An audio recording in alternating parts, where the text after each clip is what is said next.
Blind date number 18. I didn't even lift my head. Divorced mom of two. If that's a problem next. The guy across from me chuckled. Doesn't the company forbid office romance? Save me. Who knew a simple blind date could land you across from your own boss? First, I hate blind dates. Mom forced the first 17 on me. Eleanor from the office sent me on this 18th. Before we go any further, smash that subscribe button and tell us in the comments where you're tuning in from. The story actually starts this morning.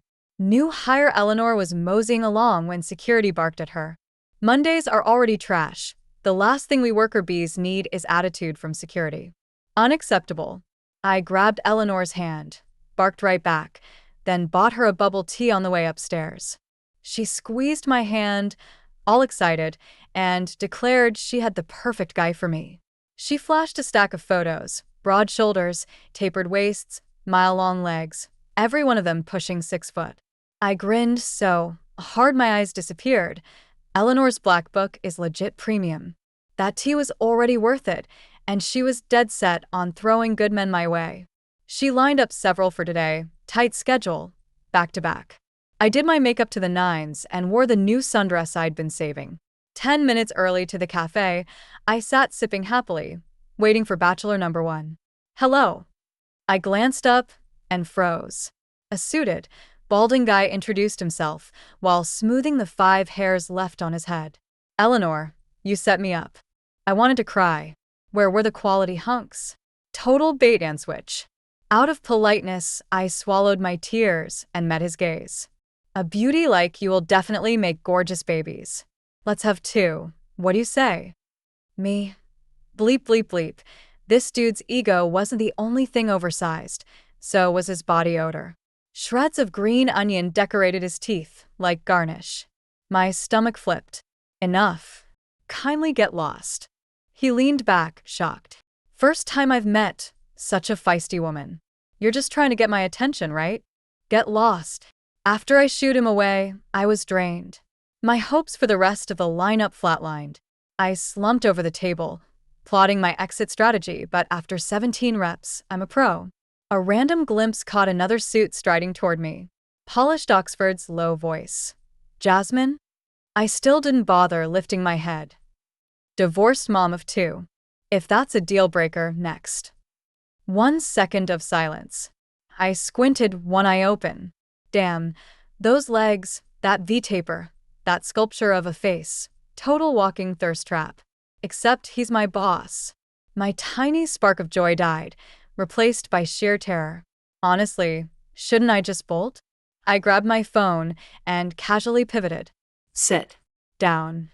My spine turned to ice. The air pressure plummeted. Lucas, how does a man with a 98-degree body temperature spit out words that cold? Save me. His voice stayed low and magnetic. Weren't you off to the hospital with a stomachache? Pain's gone. Coffee sounded better. I answered without missing a beat. I plastered on an eager grin. What can I get you, boss? My treat. I speed ordered him an Americano. I'll get out of your hair now, so sorry to bother you. Lucas drummed his perfect fingers on the table. I'm here for a blind date. Imagine my surprise, running into Secretary Jasmine. He gave a slow, loaded smile. Though I think you forgot company policy, no office romance. What's worse than playing hooky for a blind date and getting caught by your CEO? Having that CEO turn out to be your date. Absurd on steroids. Boss, let me explain. I babbled my defense. Lucas pointed to his temple, stone-faced. Do I look stupid? Witness plus evidence, and you're still lying. Fine, all that talking for nothing. He didn't buy a syllable. We sat in silence. He didn't speak, so I didn't dare leave. You don't provoke royalty. One wrong twitch, and I'm unemployed. I spent 3 clawing my way up to George's assistant. Promotion season is here. I must keep my tail tucked. Now, what did you say earlier? Divorce mom of 2? Perfect. I'm infertile. Bring the kids and move in. Was that sentence just aired by my elite, overeducated, uber-rich CEO? I scanned the cafe in panic. Thank God no one heard or Hawthorne stock would nosedive tomorrow. Lucas frowned. It's just to shut my mother up. You know how elders nag. Feeling my stare, he grudgingly fed me a crumb of explanation. A fizzy rush of satisfaction shot straight to my skull. The almighty boss quietly justifying himself to a wage slave. Who's happy? Oh, Yemi. Aren't your parents hounding you too? I folded my arms and leaned back. Nope. Who'd rush to marry off their precious daughter? Lucas chuckled low, eyes glinting. So, is this blind date number 18? With my secret exposed, brain whirring, I quavered, office policy forbids relationships. I'm the boss. Exactly. You're the boss and you're starting this? Rules are dead. People aren't. I can change them. Lucas is a literal dog. Ridiculous. Why me? He narrowed his eyes. Convenient coincidence. Evil capitalism. Planning to use me for free? At least a kept woman gets an allowance. I muttered. This gig screams danger. Lone wolf CEO, lone she-wolf assistant, dry Tinder everywhere if Sparks actually, 20 grand a month. Deal. Let's sign the contract. Please, who says no to money? 20,000 a month. I'm about to swim in cash. Lucas raised an eyebrow. That fast. I'd planned to haggle a little, keep it under 50 grand. My hands shook so hard I couldn't speak. This was a bloodbath. I'd just lost half an apartment. The next day, Hawthorne issued a brand new memo. Office romance officially approved. Well, damn. Lucas didn't waste a second. I stared at the extra 20 grand that had landed in my account and sighed. As long as the boss is happy. I neatened the stack of files and took them to George for signatures. The moment I stepped in, a pair of slit eyes locked on me. George's smile stretched into a single crease. Jasmine, let me be the first to congratulate you. Don't tell me I finally got that promotion? I lit up. I'd wished on every star, and now one had answered. George nodded. Personal secretary to the CEO, special approval. I sucked in a lungful of air while a silent curse jammed in my throat. Jasmine, the future's bright. George's gaze was layered with meaning.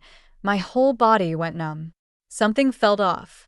So Lucas had fast-tracked me through the back door? Holy hell.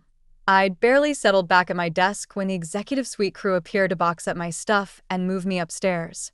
I took one look at Lucas's jam-packed calendar and muttered, respect. My job, arrange his schedule, optimize every minute, and pull all-nighters right beside him. Lucas carries mountains of work. Promotion day 1. I stayed until 11 with him. I'm literally dying. I still can't tell if Lucas promoted me or sentenced me. I'll drive you home. I was mid-yawn when Lucas tapped my desk. I swallowed the second half and my eyes watered scarlet. Arms folded, he said at leisure. No need to be overwhelmed with gratitude. Excuse me? Haha, boss, you're hilarious. Lucas dropped me at my building and, before driving off, declared my neighborhood sketchy. Property prices here are insane. Rent's terrifying, so I'm stuck in a cramped walk-up. At least the neighbors are retired aunties and uncles. I waved it off. Totally safe, promise. For the next 2 weeks, I occasionally pulled an all-night with Lucas, but mostly I clocked out on time. Maybe his warning got in my head, or maybe it wasn't paranoia. Lately, I kept hearing footsteps behind me. I shivered at my door, then ducked inside, and slammed it shut in one breath. Around 11, I killed the lights and read a novel in bed. The plot amped me up. Sleep didn't stand a chance. By 1:30 a.m., I forced myself to put the phone down. I shut my eyes. The room was pitch black and silent. Then wrong. Access denied. Please try again. My digital lock kept repeating the warning. Someone was trying my code. I bolted upright, cold sweat blooming across my back, gasping for calm. Darkness magnified every sound. My heartbeat crashed in my ears. After a dozen tries, the beeps finally stopped. Still, I didn't dare sleep. Every sense on high alert. Next morning, I took a half day and went straight to the precinct to file a report. This dump has no cameras. The keypad showed only my prints. I stood there stunned. I'd heard it, no doubt. The detective hit a dead end and could only tell me to stay vigilant and call 911 if anything changed. Uneasy, I returned to Hawthorne but couldn't settle. Honestly, I was fraying apart. The mere rustle of someone passing my cubicle jangled my nerves. During a meeting, exhaustion sucker punched me, and I conked out right under Lucas's gaze. When I woke, only the two of us remained in the boardroom. I instinctively wiped my mouth. Sir, sorry, dock my pay. Lucas's mouth twitched, eyes amused. Sleep poorly. I spilled the whole stalker story, ending with, Boss, your jinxed mouth strikes again. A long silence. Lucas's eyes were unreadable. Thanks for the compliment. Huh? Wasn't he supposed to whisk me into a penthouse with 2 bodyguards? Come on, where's the CEO drama? Fine, fake girlfriend, perks only go so far. That evening I checked my 6 all the way home. At midnight the keypad warning shrieked again. My scalp prickled. Then my phone buzzed. Boss, call 911. A split second later a giant thud rattled the door. I screamed.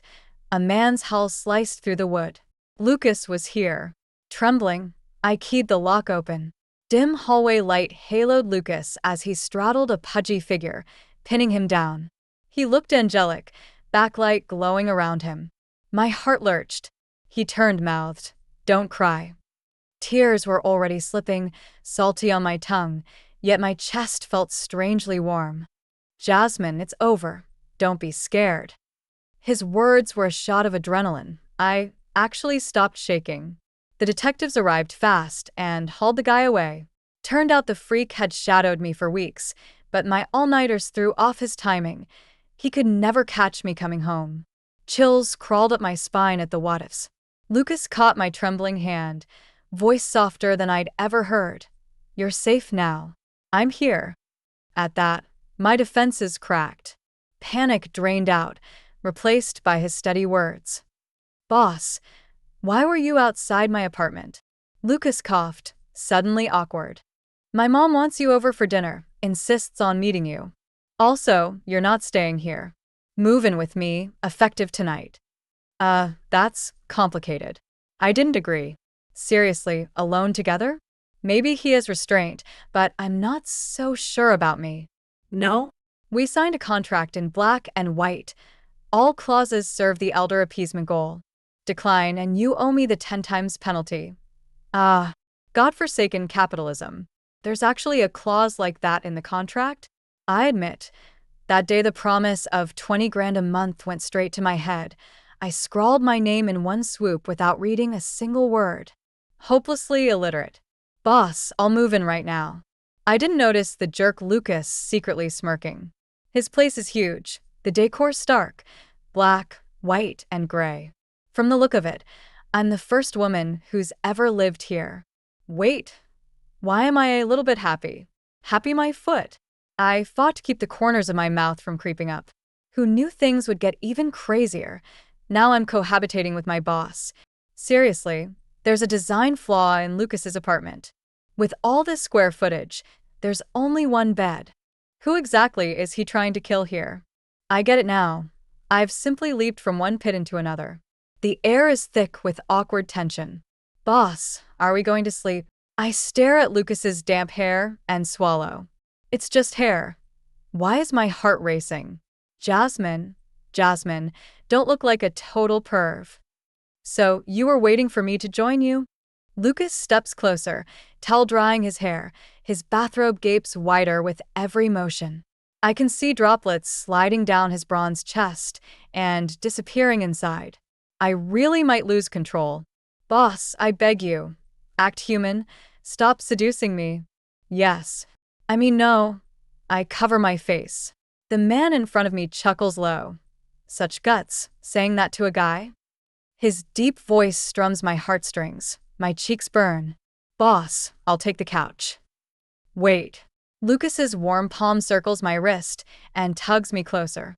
My heart's pounding so hard, I don't dare look up. Please don't say you want to sleep with me, Wah. I'm a total perv, boss, I really am. You take the bed. My heart lurches. Oh, is that all? In the end, Lucas produced a futon from somewhere and laid it in his vast bedroom. He slept soundly. I stared at the ceiling all night. Next morning, I got up with panda eyes. Lucas, in loungewear, was still unfairly handsome. What happened that morning would stick in my head for decades. Leaning against the doorframe, coffee in hand, he tossed off, "My mom's here." He looked perfectly presentable. Did he ever think about me? I'm supposed to meet his mother like this? I shot up like a carp flipping out of water. Too late. Where's my daughter-in-law? 1 foot half off the bed. I froze. Eleanor? Daughter-in-law. Mom. Total chaos. Someone please explain how Eleanor, scolded by security in the lobby, is actually the CEO's mother. Mom. I almost bit my tongue. Eleanor darted over. Jasmine, honey, didn't I set you up? See. Fate. I threw all those blind dates at you, and the two of you clicked. Xiao Wei's got a tricky mind. If he bullies you, tell me. I'm always on your side. I shot Lucas a help me glance. He waved for me to improvise. I beamed sweetly. No shower. No change of clothes, bedhead and all. Yet the instant I pictured the 20 grand in my account, everything felt fine. Auntie, Lucas is wonderful. Attentive, considerate, always mindful of my feelings. Thanks, I'm on the spot and my cheeks are aching from smiling. He doesn't sweet talk, he shows it in actions. Half the company's crazy about him. None of that was lip service. After these days, I know Lucas really is like that. I sneaked a peek. His ridiculously handsome face actually carried a faint blush. Mind blown, Jiff he can blush. Eleanor beamed, slipping the bracelet off her wrist onto mine. A top-grade white jade bangle, silky smooth, clearly heirloom. Family treasure, passed to the future daughter-in-law, Lucas commented coolly. My hand froze midair. Holy crap, I dare not accept. Eleanor rolled her eyes at him and clasped the bangle on me. A call came. She had to run, promising lunch another day. We saw her out. The huge house fell silent again. I coughed awkwardly. Boss, I'll return this bangle. Lucas shrugged. She gave it to you, keep it. She likes you. For heaven's sake. Boss, listen to yourself. This is for the real future wife. How can an imposter like me keep it? Still, is this what acceptance feels like? A tiny spark of joy. I squirmed. Okay, I'll keep it safe. Lucas smiled. One flash, and I nearly melted. People that handsome should smile more. It purifies the world. I have zero kitchen talent, depend on me, and we starve. So Lucas has cooked every meal. He's amazing, everything seasoned exactly the way I like. Lucas is probably a fantasy no human should hope for. Off to work as usual. The whole office was buzzing. The woman Lucas has supposedly loved for over a decade, Madeline, is back from abroad. I'd barely sat down when a stunning, porcelain-skinned woman breezed straight into the CEO's office. In a sugary voice, she called, "Lucas, I'm home. Did you miss me?" I didn't know what to say. My gaze followed her until the door shut. My heart lurched. Was this the one Lucas loves? So beautiful. I strained to catch sounds from inside. My chest tightened, and my mind blinked. I didn't even hear Lucas call me. Jasmine. I snapped back, looking up dazedly. I'm here. He stood shoulder to shoulder with the woman. She brushed his arm, and Lucas lowered his head, lips tightening in a small, secret smile. The gesture felt as if they shared some sweet little private joke. I looked away, a wad of cotton seeming to clog my chest, afraid to watch them any longer. Book me a restaurant. I'm going out for dinner tonight. Forget it. Why don't we all go together? Lucas raised an eyebrow at me. What the hell would I do with the two of them? Torture the stand-in, huh? Never in a million years did I expect a tired drama trope to play out in real life right on top of me. Wasn't I basically Madeline's stand-in? And stand-ins usually come to lousy endings. I headed back to Lucas's penthouse alone and ordered takeout. It was supposed to be dessert, yet it tasted bitter. I couldn't enjoy a bite. I pressed my palm against my thudding heart. Damn it, don't tell me I've actually fallen for Lucas? Snap out of it, girl. This isn't going to end well. Lucas didn't come home that night. My mood plummeted to rock bottom. No point sugarcoating it. I showed up for work as usual, only to find the office rumor mill had churned out fresh gossip. The president's Madeline has already moved into his place, endorsed by the president's mother as the rightful future daughter-in-law. Excuse me, guys, who gave you the script? Because that would make me the textbook mistress. In the afternoon, a secretary who's always had it in for me sashayed over. Secretary Jasmine, your dream popped, didn't it?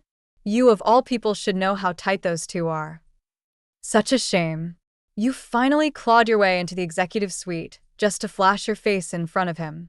They say the lady and our president grew up together. Perfect social match. Match made in heaven. I stared at her calmly, saying nothing. When a tiger is stranded on flat land, even dogs bully it. Never hand the mic to an idiot if you want to stay sane. Come out and meet Mita. A message popped up on my phone.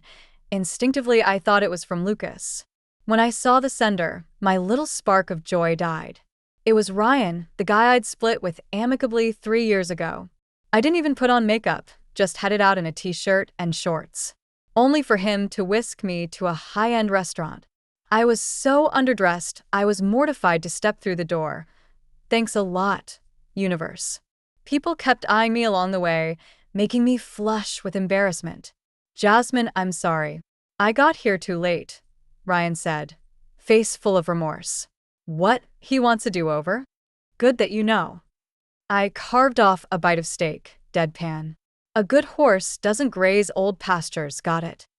I'd agreed to see him only because he still owed me money. I figured by now he'd have grown up. Turns out he was still daydreaming. Jasmine, I really still love you. Give me another chance, okay? Funny, that's not what you said when we broke up. Dinner done, time to go home and squeeze in getting my cash back. I stood up and slammed straight into someone. My brain short-circuited. The president and his Madeline. Lucas's brows snapped together. Jasmine, what are you doing here? His gaze swept over Ryan. The air turned brittle. Ryan seemed to sense something. He slid an arm around my shoulder. I flinched, goosebumps racing down my arm. Whatever. Endure the paw for a minute. I asked Jasmine to dinner. And you are? Lucas's frown could have crushed a fly. He glared. I'm her. Jasmine, you tell him. What was I supposed to say? I glanced at the woman beside him. He's my boss. That's all. Yep, that's all. Ryan beamed, politely said goodbye, and tugged me away. I felt stuffy, rolling down the window to watch the night slip past, replaying every moment since I'd agreed to play Lucas's fake girlfriend. Maybe it was time to crawl back to my normal life. Back home, I packed quickly, slipped the jadeite bangle off my wrist. It still held his warmth, and stroked it twice in farewell. Rustling came from the entry. Panic seized me. I wanted to bolt, but Lucas blocked my escape. Why are you moving out? I met his ink-black eyes, chest heaving. Boss, you don't need me anymore. Let's tear up the contract. I forced a bright smile, gaze sliding away. You two look perfect together. Huh. Perfect. Lucas gave a cold laugh, advancing step by step until he pinned me in the corner. His scent wrapped around me. Don't you have a single question for me? Of course I did. I was bursting with them. But what right did I have? I stayed silent and shook my head. Lucas ground his teeth in frustration. Jasmine, then let me ask you. What happened tonight? Who is he? I whispered. Ryan. So you ate alone with Ryan. Do you realize you're still my girlfriend? My throat tightened. I lifted my chin. A fake girlfriend. Lucas went quiet, chewing over the word. Fake. I felt wronged. He'd paraded his Madeline first, and now he blamed me? He stayed silent for ages, then finally murmured, so low I barely heard. Can't you tell I'm jealous? Something in my skull went boom. Did Lucas just say he was jealous? So, he likes me? I shoved him hard and sprinted outside. Regret hit before the door slammed. Damn. Why is it freezing? The biting wind slapped me sober. I replayed it slowly. Lucas jealous. Over Ryan, so he really likes me? The corners of my mouth twitched upward. Then why didn't he come home for 2 nights, hanging out with that woman instead? A bucket of ice water seemed to douse me head to foot. I crouched slowly. My cheeks felt cold, the taste of salt on my lips. Jasmine. Lucas rushed out, voice urgent, steps unsteady. I wiped frantically, but the tears kept coming, endless. A tall shadow fell over me, and the next second Lucas crouched in front of me. His fingers were warm, wiping away my tears one drop at a time. I slapped his hand away. Don't. People will get the wrong idea, boss. I stressed the last two words so he'd remember his place. Would you get the wrong idea? That's all I care about. I sighed. Boss, this is pointless. If you don't like me, stop messing with me. I was ready to be fired. Feelings had to be faced sooner or later. Lucas paused. Who says I don't like you? He was dead serious. I've liked you for ages. You're the one who doesn't like me. I froze. What the heck? He hugged me so hard it felt like he meant to fuse us into one body. Jasmine, I've actually known you for a long time. His gaze was blazing, and my heart pounded along. He said he'd known me since 3 years ago. Seeing my confusion, he spoke slowly. 3 years ago, the day I came to Hawthorne for my interview, a small accident happened on the road. A little boy had wandered from his family and stood bawling in the middle of the street.